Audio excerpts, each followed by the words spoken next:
Any material which allows a fluid to pass through is called a permeable material. Okay, so with respect to concrete, okay, if any concretes allow a fluid material to enter and to exit out, then that concrete is called permeable concrete. So generally, concrete is a porous material, so it will try to absorb some water, and when that absorb water has an exit point, then that concrete is called permeable concrete. Okay, so here you can see a picture where, okay, it is in concrete, okay, where porosity is there, and as well as also that is interlinked. Okay, and if any water enters, it has an exit point. So this concrete is called a permeable concrete. Okay, in order to understand the concept further, okay, here you can see three different zones. One is non-porous zone, another one is porous zone, another one is porous and permeable. Here you can see there is no air voids in that. Okay, fully compacted material, 100% compacted, so there is no possibility of the water to absorb, okay, and the water to pass through. The second one you see, okay, here, okay, it is having some air voids. That means the compaction is not 100 percentage, and this air voids, okay, is porous in nature. That means it can absorb water. The third condition is that, okay, it is having the air voids. Moreover, the aggregates are not connected properly. Okay, it has some gaps, so thereby the water can enter and it can exit out. So this condition is related to porous and permeable. Okay, now you might have understand the concept of porosity and permeability. Okay, so why do we study the permeability concept? So it is very much directly related to the durability. Okay, in last video you might have seen the durability means it is the ability of any material to resist the weathering action, abrasion resistance, any chemical attack without altering its original form of the structure. So that is the definition you might have seen. Okay, so it should be serving in its lifetime period without degrading its strength, okay, or other properties.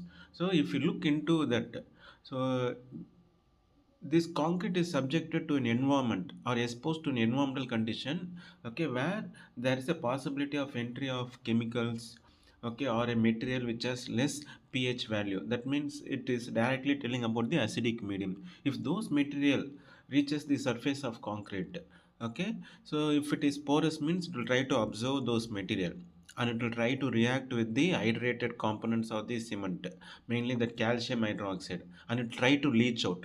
It will try to react, okay, with this lime based material, okay, and then, okay, it will still further increase the porous nature of that concrete.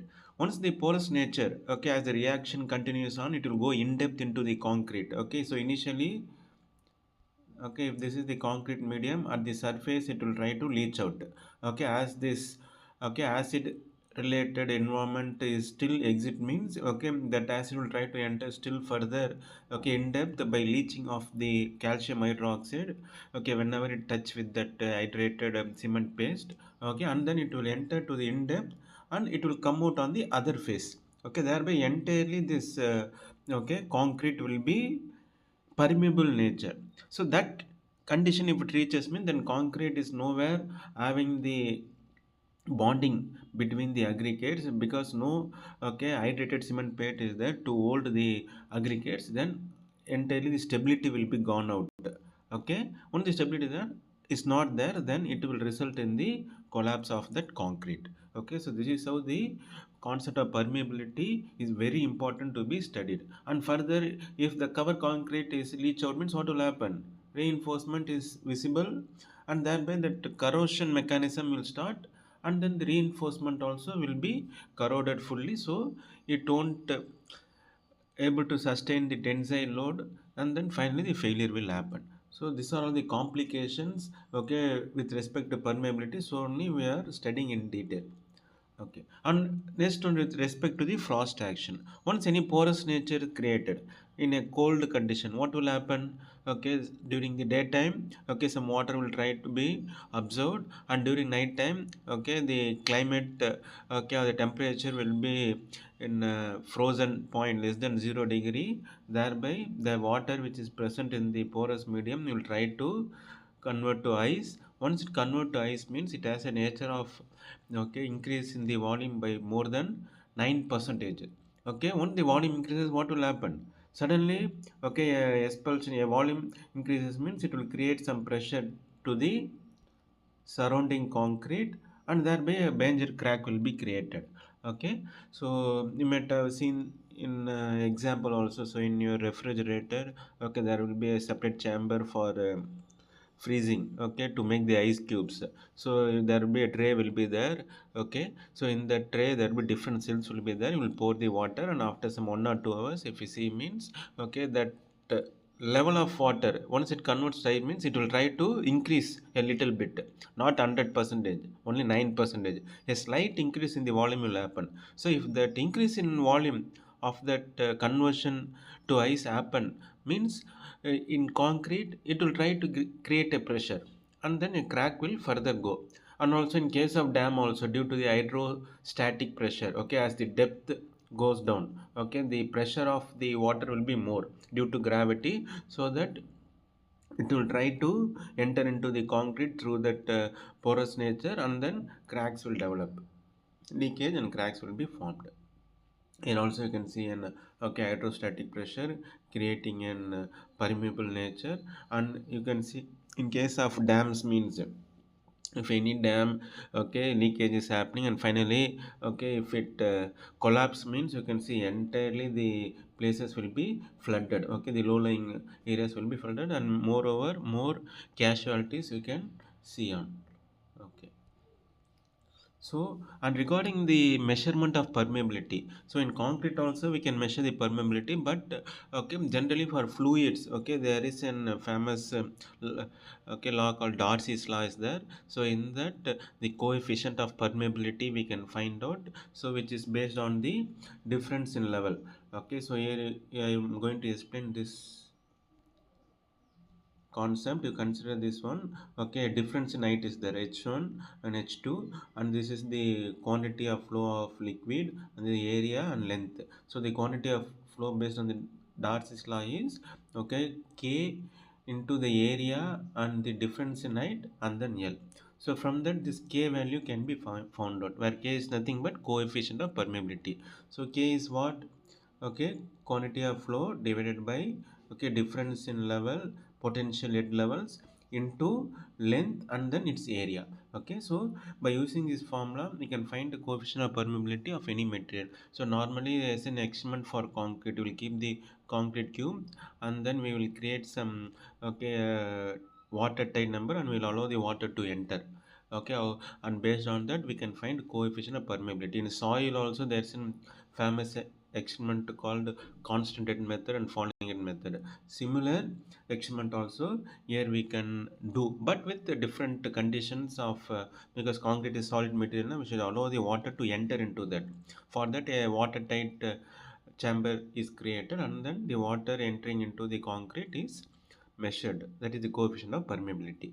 Okay, what are all the factors affecting permeability? See, mainly the quality. If you ensure a quality material, quality cement, sand and aggregate means, then automatically the porous nature will be prevented. Next one is the pore structure.